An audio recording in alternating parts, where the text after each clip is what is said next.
As nossas Bíblias, lá no livro de Hebreus, no capítulo 3.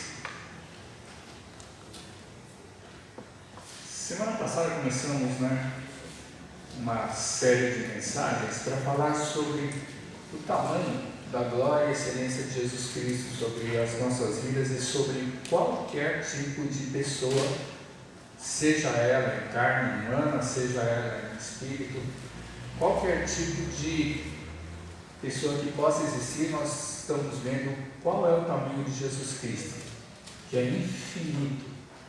E semana passada nós começamos a falar, lá no livro de Hebreus, no capítulo 1 e 2, falando que o escritor ele começa escrevendo que Deus nos últimos dias, ou seja, desde quando Jesus veio ao mundo para anunciar o reino de Deus, até os dias de hoje, Deus ele só se comunica com um homem, com a mulher, com o ser humano, através de Jesus, o seu Filho.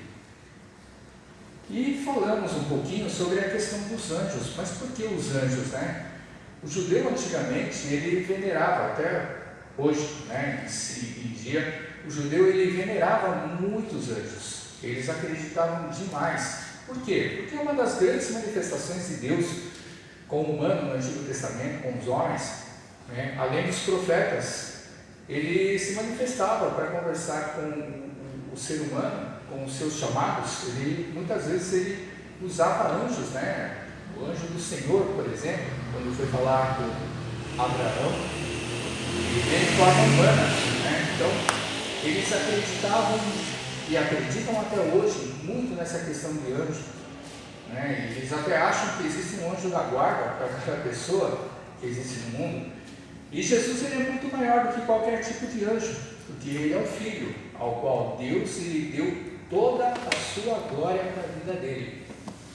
E hoje nós vamos falar um pouquinho do capítulo de Hebreus 3, um pouquinho do capítulo 4, onde Deus ele vai chegar, onde o escritor ele vai chegar e vai falar que Jesus,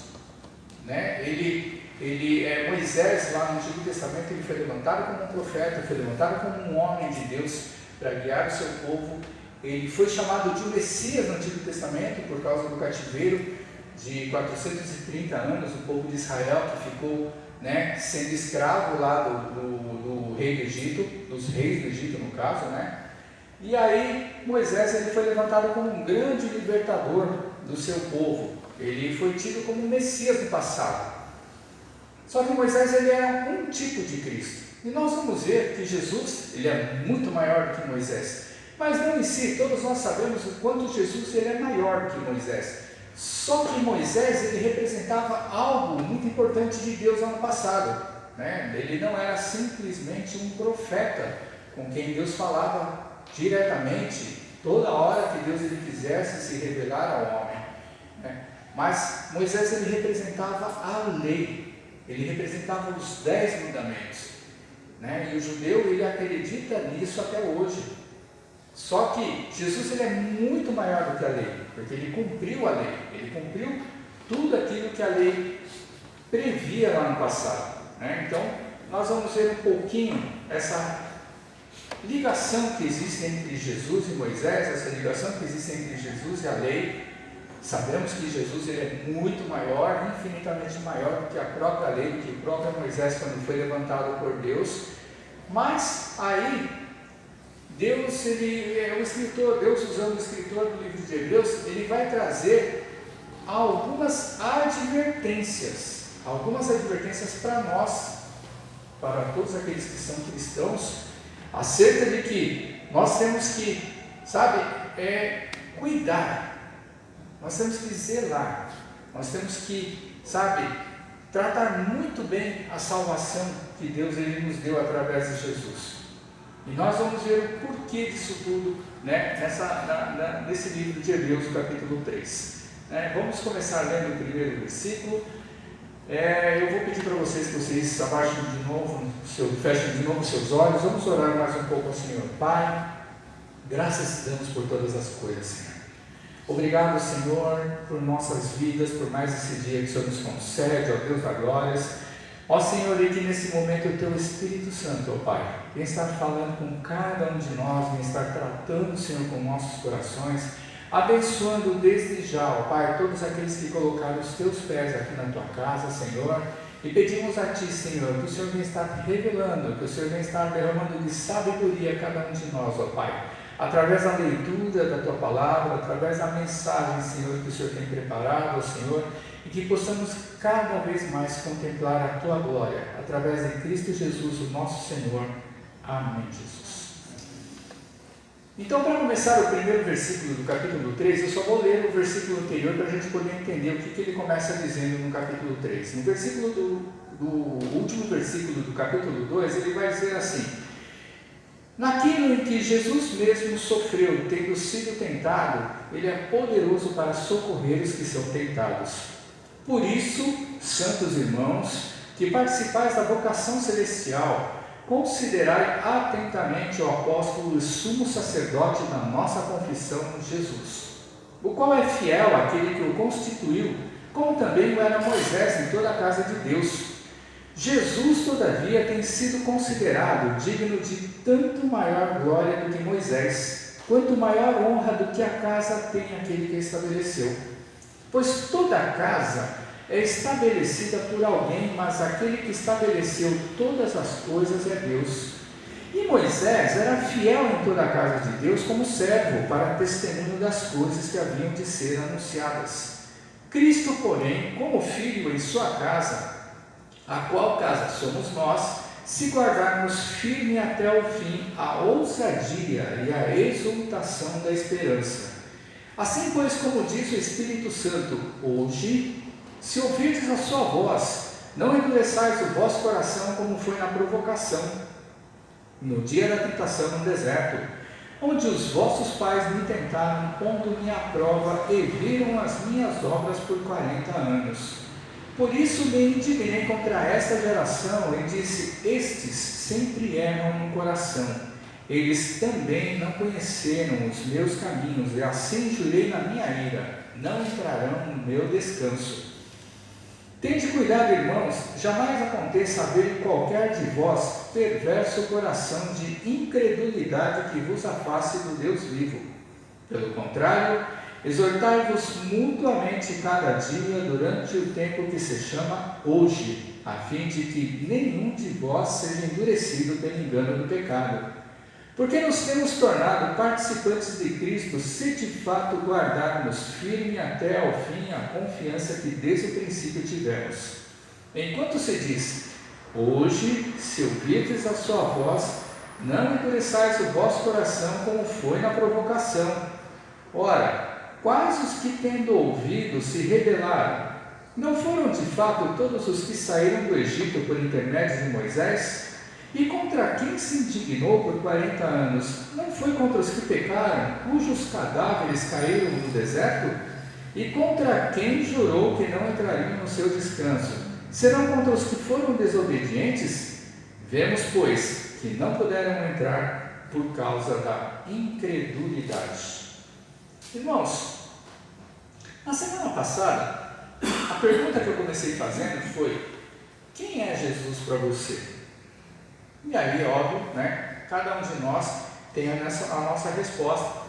E falamos que Ele é o nosso Salvador, que Ele é tudo para a nossa vida. Hoje, eu faço a pergunta: quem fez maiores milagres e mais falou com Deus? Jesus ou Moisés?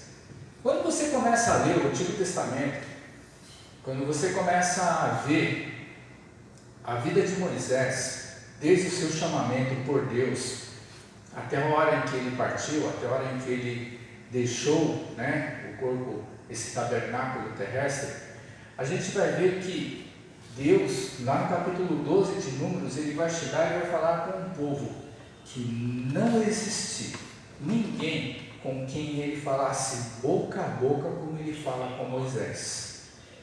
Moisés, ele fez milagres, amando de Deus, é lógico, ele fez milagres que foi assim, visto por todo mundo. Por exemplo, a abertura do Mar Vermelho, por exemplo, as 10 pragas do Egito. Toda vez que o povo chegava e se rebelava contra Deus, quem iria chegar e clamar a Deus, que iria interceder a Deus pelo povo, para que Deus ele não usasse de toda a sua ira para consumir e matar todo mundo que estava rebelde e pecando contra Deus, que era Moisés. Mas Jesus operou muitos milagres. O livro de João ele vai chegar e vai falar que se tivesse que escrever todos os milagres de Jesus, não caberia em livro nenhum do mundo naquela época. Poderia se pegar todo e qualquer papel que tivesse naquela época de João, não caberiam todos os milagres que Jesus fez. E aí a gente vê o seguinte: quantas vezes Deus ele falou com Jesus, né? Da mesma maneira que Deus ele falou com Moisés, e que o povo chegava e sabia.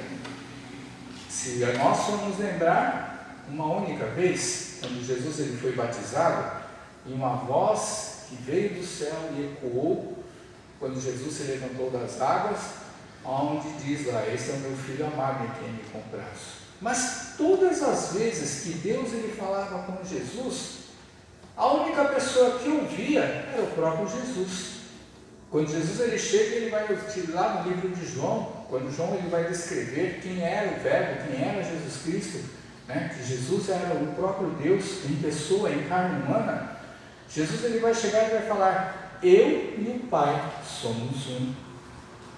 Eu e o Pai, Jesus e Deus, eles tinham concordância plena, mas isso vinha da voz de Jesus.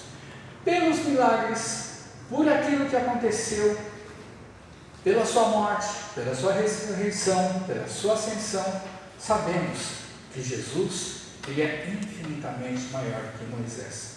Mas o escritor de Hebreus, ele começa a falar algumas coisinhas acerca ali da correlação entre Jesus e Moisés, que são interessantes. Moisés, ele foi um servo de Deus que cuidou da sua casa, da casa, né, do seu povo. E a palavra de Deus, como nós lemos, diz aí que Moisés ele era um servo, e Jesus ele era o quê? Ele era o dono da casa, né? Que Jesus ele era o filho que esteve com Deus desde o momento da criação. Então Jesus ele é infinitamente maior do que Moisés. Só que existe uma coisa interessante, uma coisa que muitas vezes nós crentes, nós não nos atentamos no detalhe.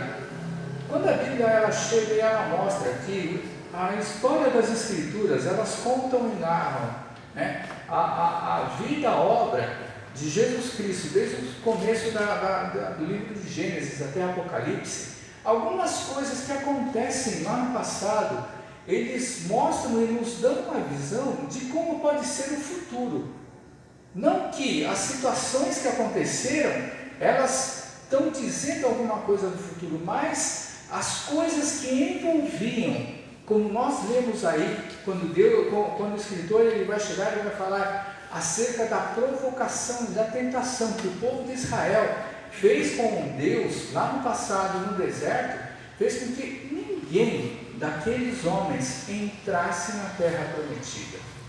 Uma coisa interessante é que se a gente for chegar e voltar lá no livro de Números, no capítulo 14, a gente vai ver o seguinte, que Deus ele chega e chama Moisés, depois que eles saíram, foram libertos do faraó, foram libertos do Egito, Deus ele chega e chama Moisés, falando assim para Moisés: chama cada um dos homens, cada um dos príncipes e cada uma das 12 tribos de Israel e manda eles virem olhar a terra que eu estou querendo dar para vocês. E a Moisés ele chega e chama os principais homens, aqueles eram chamados os príncipes, né, de cada tribo das 12 tribos de Israel. E Moisés ele chamou quem? Os melhores homens, os homens mais capacitados, os homens mais fortes, os mais inteligentes, para que eles pudessem chegar. E Moisés falou: vai lá espiar aquela terra, vê se a terra ela chega e ela realmente emana leite e mel, vê o que ela dá, né, de produtos para se cultivar, e vê como é que essa terra é uma terra boa para se habitar. E aí o que aconteceu? Eles demoraram 40 dias lá para chegar aí e voltar, né? E quando eles voltaram com o quê? Eles voltaram com o produto da terra, com o fruto da terra. né? Voltaram com, diz a palavra de Deus, voltaram com figos romães e com um cacho de uvas que precisava carregar numa vara. Você já imaginou 2 homens chegar e carregar numa vara um cacho de uvas, irmãos? É uma coisa absurda. Acho que provavelmente cada uva deveria ter o tamanho de uma laranja, só para a gente ter uma ideia. E os homens eles chegaram e voltaram falando o seguinte: verdadeiramente, essa terra que o Senhor nos mandou chegar a espiar, ela mana leite e mel, mas também tem os gigantes, tem um povo guerreiro, os habitantes daquela terra são maus, são violentos, são agressivos, e se a gente for para lá, nós vamos morrer. E aí levantaram 2 homens, Josué e Caleb. Interessante que esses 2 homens que foram levantados, Josué, ele não se chamava Josué, ele se chamava Oséias. E Oséias, ele tinha um significado que se chamava Salvador. E quando Moisés ele chamou Josué, Moisés ele chegou e mudou o nome de Oséias para Josué. E Josué significa Deus é salvação. Por que isso daí? A Bíblia não explica. Mas pela atitude desse homem, a gente vai começar a entender uma coisa semelhante com aquilo que era Abraão, que era um pai engrandecido, Abraão, e passou a ser um pai de muitas nações. Ou seja, era um homem chamado por Deus para fazer uma tarefa da qual Deus tinha colocado nas mãos desse homem. Só que o grande perigo, e esse é um perigo que nós crentes a gente tem que tomar muito cuidado, é que muitas vezes, como esses homens eles chegaram, vocês não imaginam que nós temos o poder e a capacidade de influenciar muitas pessoas, tanto para o bem como para o mal. E isso daí não é somente aquele que está aqui na frente, mas cada um de vocês sabe que vocês têm uma capacidade de influenciar outras pessoas. Olha só que interessante, foram 12, voltaram os 12 com a mesma visão, olhando as mesmas coisas, passaram pelas mesmas coisas, só que 2 conseguiram contemplar aquilo que Deus estava dando na mão deles. 2 conseguiram enxergar pela fé aquilo que Deus ele estava dizendo que ia dar. Agora vocês imaginam o seguinte: todos esses 12, eles passaram pelas mesmas situações desde que Moisés ele foi falar com o faraó. Todos esses 12, eles chegaram e viram Moisés fazer as mesmas obras, as mesmas pragas, as 10 pragas. Esses 12, eles contemplaram e viram, todas as coisas que aconteceram, de como Deus ele falava, como Deus ele agia, de como Deus ele fazia acontecer através da vida de Moisés. Esses 12, eles sabiam que Deus falava com Moisés face a face. Todos eles sabiam que toda vez que Moisés ele chegava e clamava a Deus para interceder pelos pecados do povo, Deus ele ouvia Moisés interceder. Aí vocês imaginam o seguinte: por que 10 não conseguiram enxergar aquilo que Deus falou que ia dar? Somente pela fé, irmãos. Só que o grande problema é que as pessoas que não tinham a fé necessária, elas influenciaram as outras. E aí Deus ele chega e vai falar que ele ficou tão irado, que ele chegou e falou o seguinte, que por causa desses 40 dias em que eles percorreram lá para ir e voltar naquela terra, então vocês imaginam o seguinte: demorou 20 dias para eles chegarem lá, mais 20 para voltar. Nesses 40 dias transformaram-se em 40 anos. E aí a gente começa a pensar e fazer uma comparação, daquilo que é essa terra.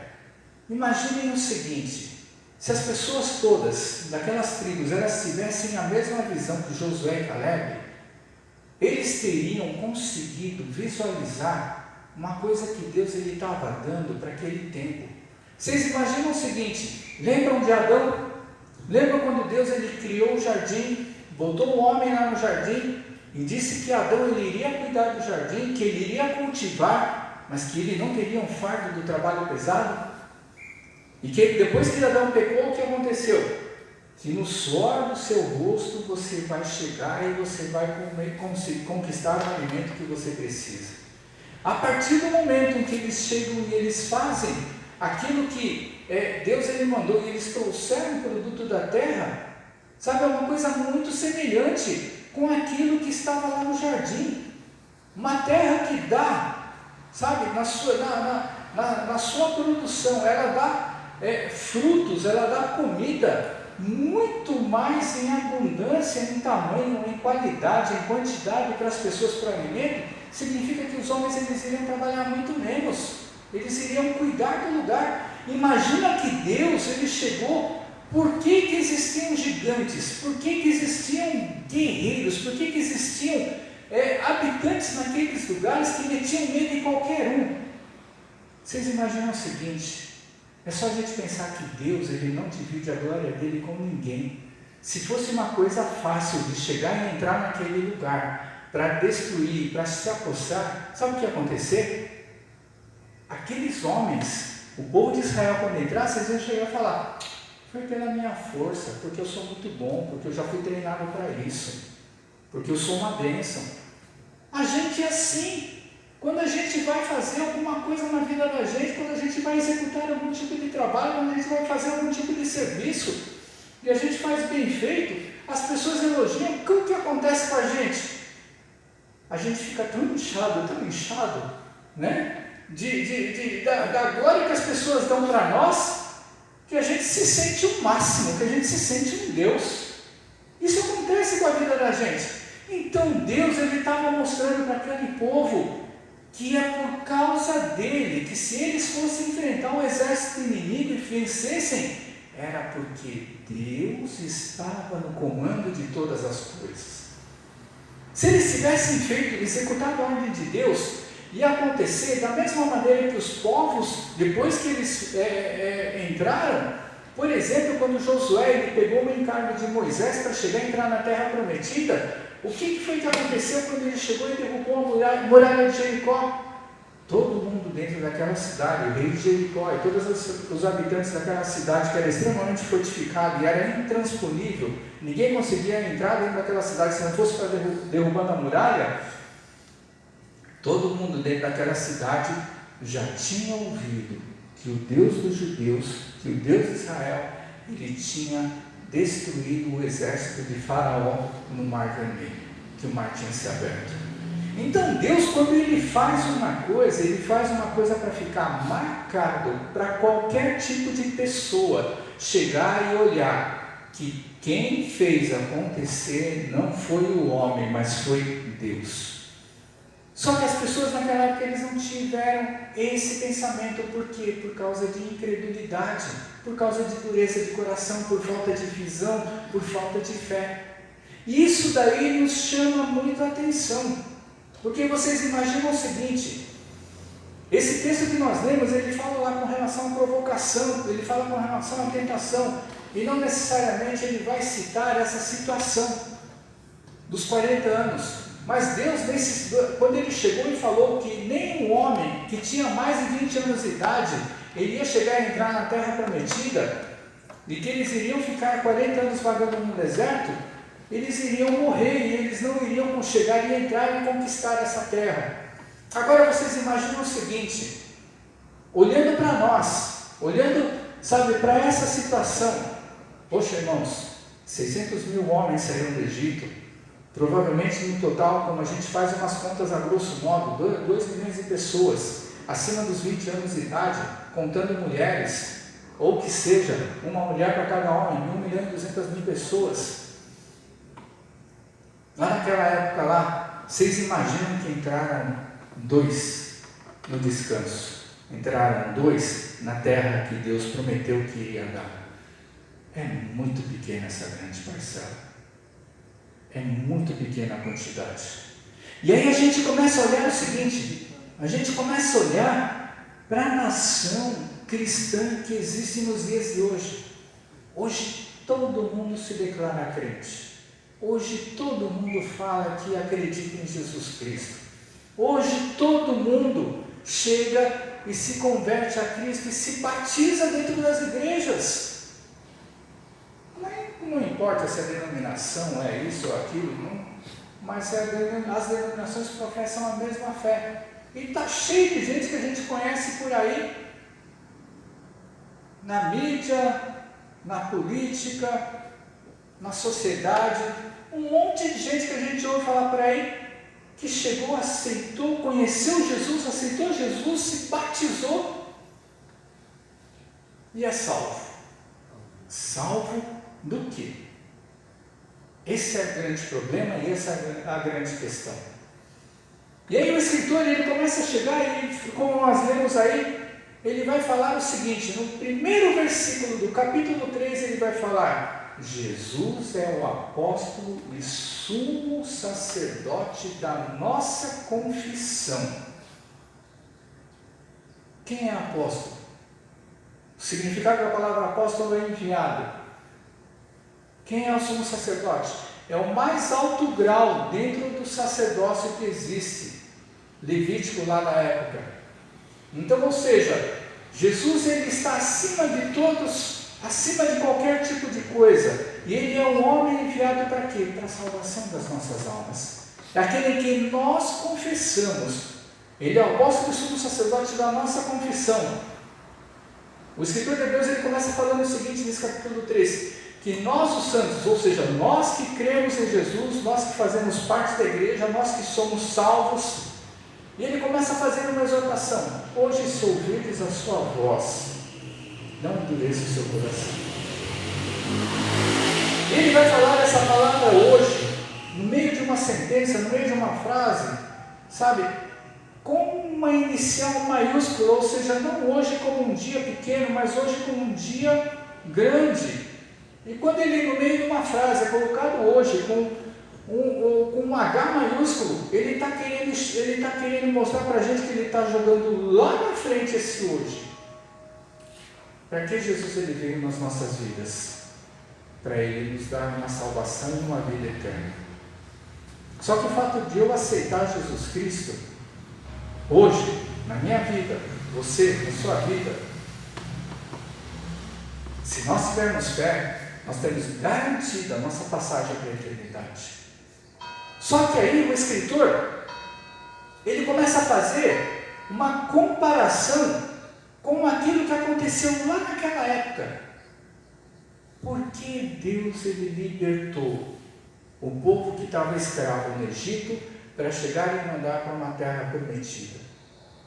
Aquela terra prometida, aquela terra onde eles iriam ficar, além de chegar e trazer conforto, segurança, paz, além de chegar e trazer uma sensação de que eles não teriam mais perseguição, de que eles não seriam mais escravos, Deus está dizendo para aquelas pessoas, para aquele povo, dizendo o seguinte: eu sou o teu Senhor, eu sou o teu Salvador, eu sou aquele que vai guardar o resto da tua vida até o dia que eu quiser que vocês venham morar comigo.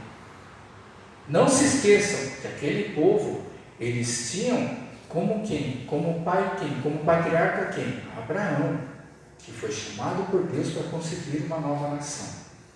Agora vocês imaginam o seguinte: somente 2 conseguiram entrar naquela terra prometida. Somente 2 conseguiram enxergar o tamanho da bênção que Deus estava dando para a vida deles. E quando Deus ele chega e fala que eles iam ficar vagando 40 anos no deserto, e falando que eles iam morrer no meio do deserto, vocês imaginam o seguinte: não foram todos eles chamados por Deus para viver uma libertação?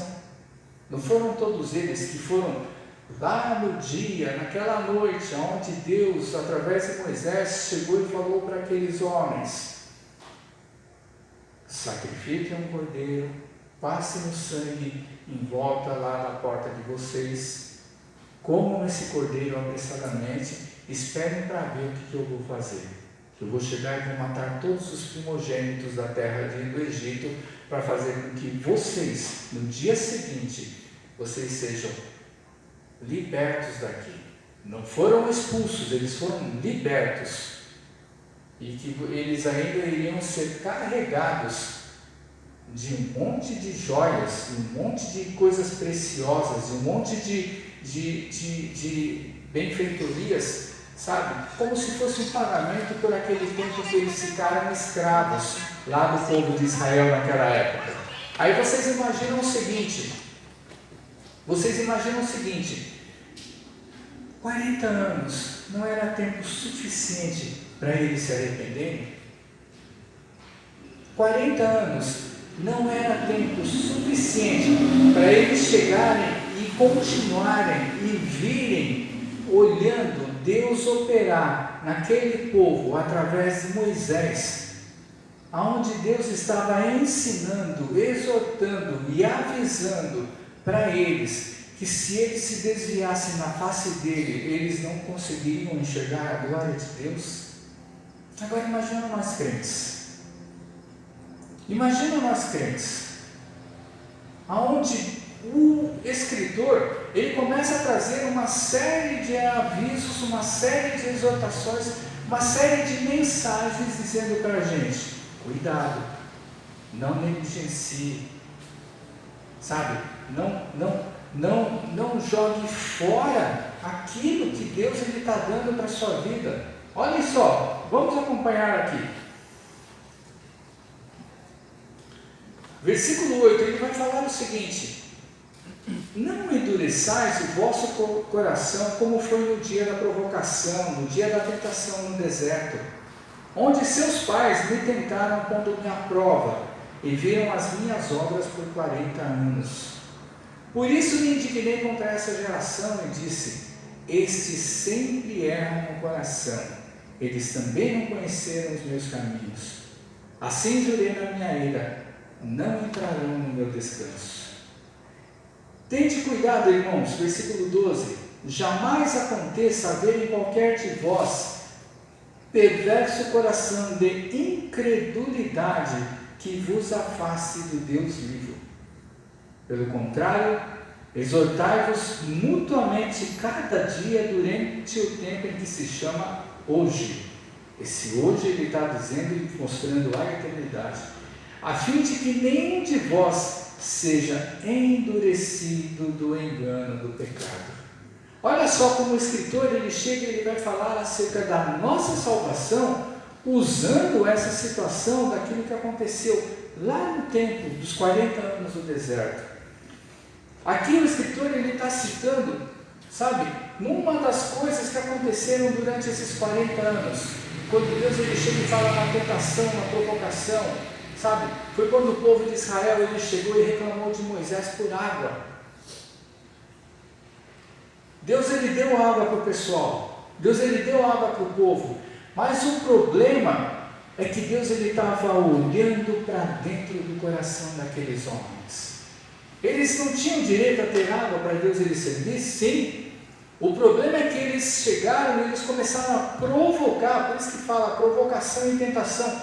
Eles começaram a provocar Moisés, porque como Moisés ele era um mensageiro, ele era naquele tempo lá, como se fosse aqui o apóstolo de Deus, naquela época lá para aquele povo, sabe? Eles começaram a provocar Moisés. Para que vocês tiraram a gente do Egito para chegar e fazer a gente morrer de sede aqui no meio do deserto? Antes eu tivesse, sabe, a minha porção diária. Irmãos, se você começar a ler, se você começar a pesquisar como é que era a vida de escravo no Egito, sabe o que acontecia lá no passado? Chegou um momento em que o faraó, cada vez que vinha um faraó era pior do que o outro. Chegou uma época em que o faraó, para construir as pirâmides, vocês sabem as pirâmides do Egito, algumas delas foram construídas pelos escravos de Israel, pelo povo de Deus.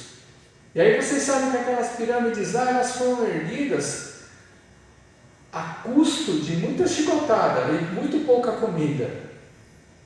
Cada vez mais o faraó fazia eles trabalharem pesado, corrido, tendo pouca alimentação. E eles provocaram Moisés, dizendo que lá no Egito eles tinham tudo de bom. E é mentira. Era mentira a provocação. Agora, como que eles podem chegar e exigir algo de Deus? Olha só, a gente começa a lembrar de muita coisa, de muitos irmãos, não digo da nossa denominação, mas de muitos irmãos e denominações por aí, que chegam e ordenam a bênção de Deus sobre a vida das pessoas. Quem somos nós para ordenar e mandar em Deus, irmãos? Nós não somos ninguém. Nós clamamos e invocamos o nome de Deus e nós pedimos socorro para Deus. Ele dá se Ele quiser, Ele dá da maneira que Ele quer, Ele dá na medida que Ele quer, Ele vai nos dar conforme a vontade dEle, vai fazer da maneira que Ele quer e nunca da nossa maneira.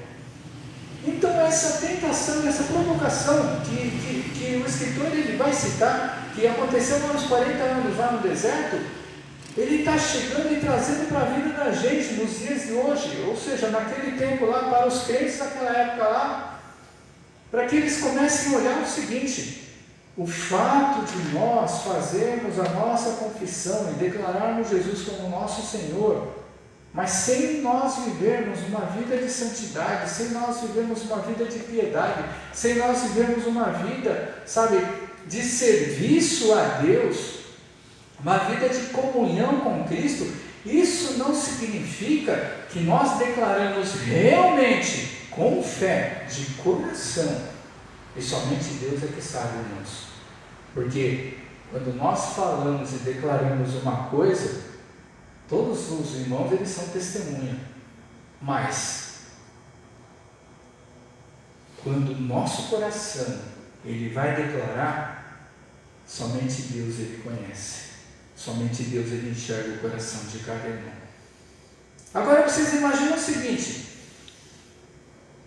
vamos chutar, dizem que 1/3 da população do mundo é cristã, só que 1/3 dessa população do mundo que é cristã, ele está envolvido em um monte de denominação que nós não consideramos evangélicas. Dentro desse 1/3 tem um monte de denominação que é católica. Dentro desse 1/3 tem um monte de denominação que é ortodoxa. Ou seja, vamos contar que desse 1/3 da população do mundo, 1/3 desse povo seja evangélico. Quando Jesus diz que larga é a porta que leva à perdição, estreita é a porta que vai levar para o céu, vocês acham, vamos falar que o mundo tem 9 bilhões de pessoas, para facilitar a nossa conta, vamos falar que o mundo tem 9 bilhões de pessoas, 1/3 de bilhão, 1/3 desse povo, 3 bilhões são cristãos, e que como eu acabei de falar, em grosso modo, de 1/3 desse povo aí seja evangélico. Vocês acham que nos dias de hoje 1 bilhão de pessoas vai entrar no céu, irmãos? Quando Jesus ele chega e fala que estreita é a porta que vai levar para o céu. Irmãos, Deus ele quer compromisso. Na Bíblia inteira vai falar que sede santos porque eu sou santo. Deus falando isso. Não é que na Bíblia inteira fala, irmãos, mas em alguns momentos a Bíblia chega e cita Deus falando isso. Sede santos porque eu sou santo. E aí a gente confunde o seguinte, que santo é ser único e simplesmente ser separado das coisas do mundo. O fato de eu chegar e eu fazer parte de uma igreja cristã evangélica que professa Jesus como Senhor e Salvador, não significa que eu sou separado do mundo, significa que eu estou num outro time. Eu só vou estar separado do mundo quando eu chegar e deixar de compartilhar as coisas do mundo. Se eu compartilho das coisas do mundo na minha vida, mesmo sendo crente, mesmo sendo de Jesus, no final das contas ele vai dizer, né, quando Jesus voltar, e não é com peso de obras, tá, irmãos? Não é com peso de que eu fiz mais obras para Jesus do que eu cheguei, eu servi e eu pequei na minha vida. Não é com peso de obras, mas ele vai dizer que é pela fé. Vai dizer que é pela fé. Ou seja, a nossa fé que nós achamos, não a fé de Deus, a fé que Deus ele coloca dentro do nosso coração, é totalmente santa. Mas a nossa fé que nós achamos, muitas vezes essa fé da gente ela nos engana. Muitas vezes essa fé da gente ela nos faz tropeçar. Muitas vezes essa fé da gente ela faz com que a gente não acredite tanto em Deus. Sabe naqueles momentos de desespero? Sabe aqueles momentos que com certeza cada um de nós já teve e passou desespero na vida da gente? Em alguma vez você não fraquejou na fé? Em alguma vez você não achou? Porque uma coisa é você não achar que a sua fé alcança. Outra coisa é você achar que a sua fé em Deus, você achar que Deus ele pode não fazer essa coisa. Deus, aqueles homens que morreram no deserto, não foram todos que morreram engolidos pela terra, não foram todos que morreram quando chegaram e fizeram alguma coisa errada com Deus. A gente vai ver que Deus, num determinado dia, exterminou tanto, no outro determinado dia, mas nunca chegou e exterminou, e Deus ele fez morrer pela sua própria mão, ou por alguma obra milagrosa de Deus. Quando Deus ele se irou, não foram todos aqueles homens que Deus ele chegou e matou, mas aqueles que não foram mortos, eles foram vencidos por quê? Pelo cansaço. Olha só como Deus ele faz e ele age. Deus ele está, e todos aqueles que não morreram, ou que morreram até o último dia dos 40 anos, todos eles viram a glória de Deus todos os dias. Como? Por que eu digo isso? Irmãos, era aparente a glória de Deus naquela época. A nuvem que os acompanhava de dia para proteger contra o sol, da coluna de fogo que acompanhava eles à noite para não deixar com que eles morressem congelados por causa do frio do deserto. Ou seja, a nuvem de dia e a coluna de fogo à noite que acompanhava o povo de Israel todos os dias durante os 40 anos, aqueles homens que morreram no deserto, eles viram a glória de Deus todos os dias, e mesmo assim não se converteram, e mesmo assim não acreditaram no poder de Deus quando libertou eles do Egito. Aí eu vou falar da gente.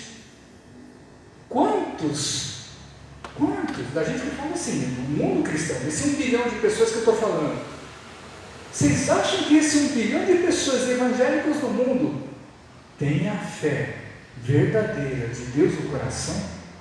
O que é a fé verdadeira de Deus no coração? No momento de desespero, no momento de aflição, no momento em que você chega a estar entre a vida e a morte, é aquele momento onde você não nega a sua fé em Cristo Jesus. É o momento em que você chega e fala para Deus: Senhor, eu estou contigo até a morte. Não importa o que venha ou o que aconteça com a minha vida. Não importa o que aconteça com quem está do meu lado. Porque muita gente começa a pensar o seguinte: eu tenho esposa, eu tenho marido, eu tenho filhos, eu tenho pessoas para cuidar, tenho pessoas que chegam e são assim, o motivo da minha vida e do meu viver. Sim, eles têm que ser o motivo da vida de cada um de nós. Só que acima deles está alguém que é muito maior do que qualquer pessoa que nós amamos ou prezamos nessa vida, que é Deus. E Deus ele chega e ele vai falar assim, como nós lemos aí: se você ouvir a voz de Deus, não endurece o seu coração. Porque teve um monte de gente no meio do caminho que foi chamada por Jesus. Tem um monte de gente no meio do caminho, sabe, que contemplou a glória de Deus sobre a sua vida. Infelizmente, nem por isso chegou e se converteu. E infelizmente, nem por isso chegou e conseguiu ter a mesma visão que aquele ladrão da cruz conseguiu enxergar Jesus. Aquele ladrão na cruz, ele enxergou quem? Jesus. Ele não tinha maldade nenhuma para ele chegar e ter uma morte tão terrível como ele teve naquele momento. E que Jesus não merecia nem ter uma morte. Mas aquele ladrão, quando ele chegou e falou que ele não tinha motivo nenhum para morrer, Foi por causa disso que ele conseguiu enxergar a glória de Deus.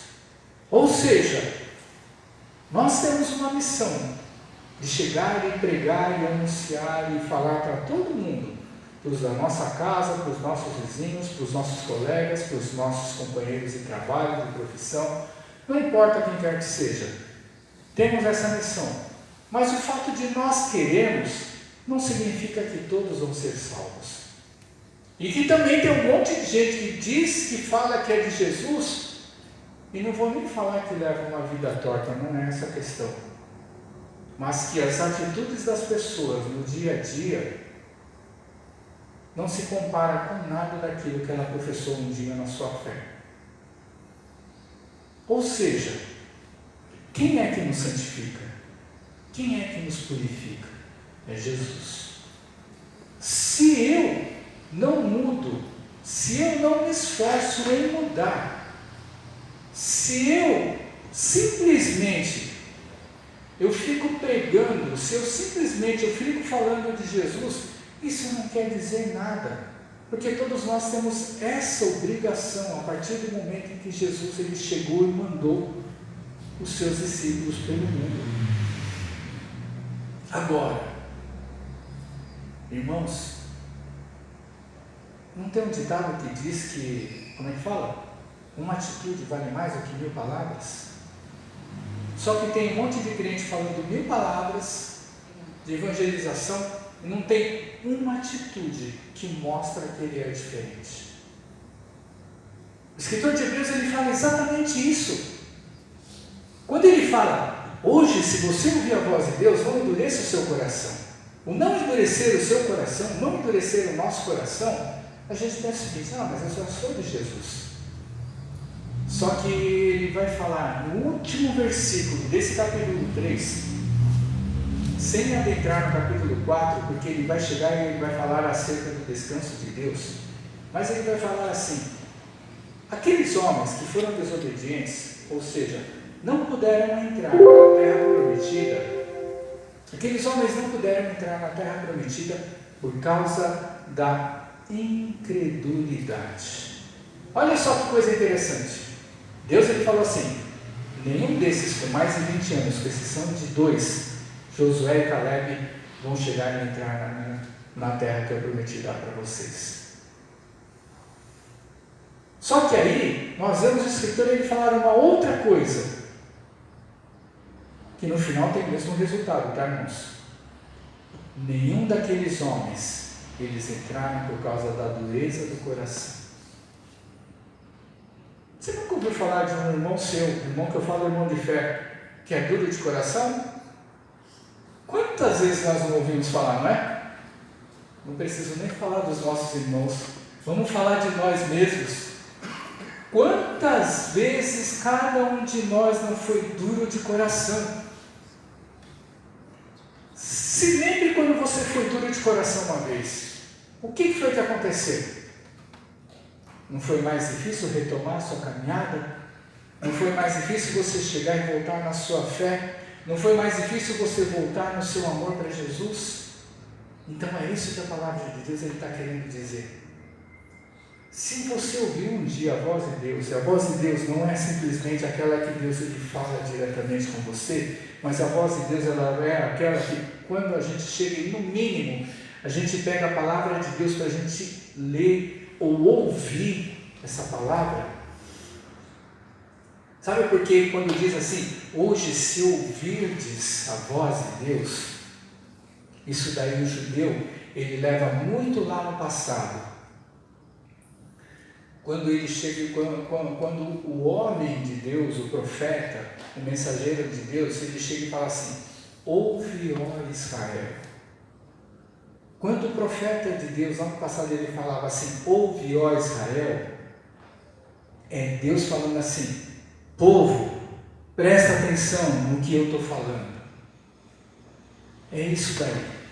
Ou seja, ouve, é para a gente chegar e abrir, não é o nosso ouvido, porque o nosso ouvido está aberto, senão a gente seria surdo.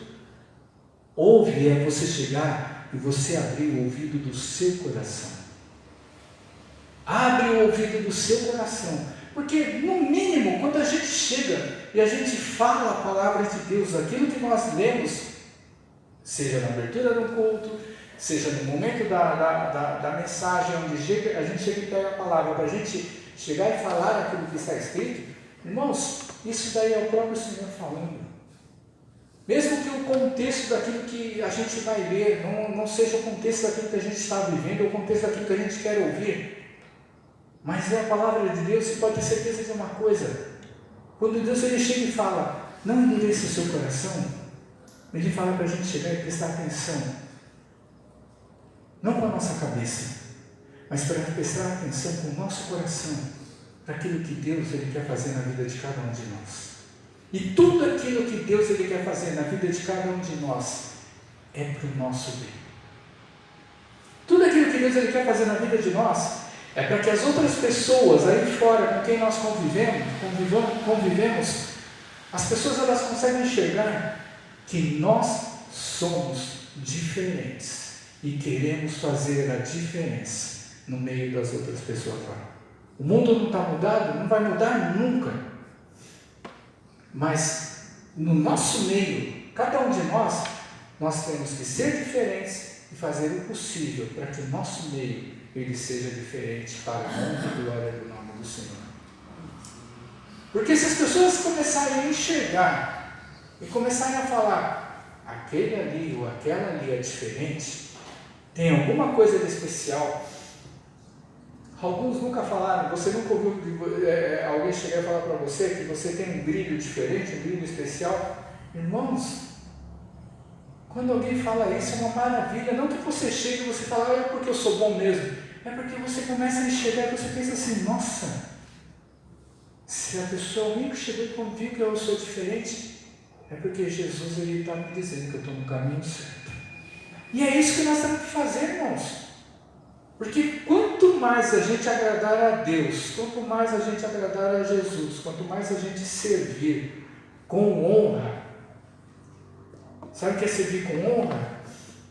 É você não esperar nada na vida, mas é você fazer as coisas olhando o seguinte, puxa vida, Jesus ele nos deu uma coisa que nunca vou poder pagar para Ele, que é a vida eterna. Se você tiver essa consciência de que a vida eterna é uma bênção que você não tem como pagar qualquer coisa que você fizer por amor a Cristo, qualquer coisa que você fizer para servir a Jesus e não para querer chegar e ganhar alguma coisa, não pense em ganhar nada, irmãos, porque o que Deus ele deu, porque aquilo que Jesus ele deu já é mais do que suficiente. A gente pode sofrer o resto da nossa vida, mas se Jesus ele deu e nós acreditamos com fé de que essa vida eterna ela faz parte da nossa vida, irmãos, isso daí já basta. Porque pode vir um peso que for da tribulação da vida por cima de nós. Se nós tivermos essa certeza, pode ter certeza, a alegria de Deus, ela enche o nosso coração e derrama da sua paz. Mas a paz de Deus, não a paz do conforto, não a paz do dinheiro, não a paz da saúde, não. A paz que somente Deus ele pode dar. E quem já sentiu pelo menos uma vez na vida essa paz de Deus, irmãos, a gente não precisa de mais nada no mundo. Porque Jesus, ele é o cabeça da tua igreja. Amém? Semana que vem nós vamos falar sobre a questão do significado de Jesus ele ser o sumo sacerdote. Vamos aprender um pouquinho da questão do significado do sacerdócio de Jesus Cristo.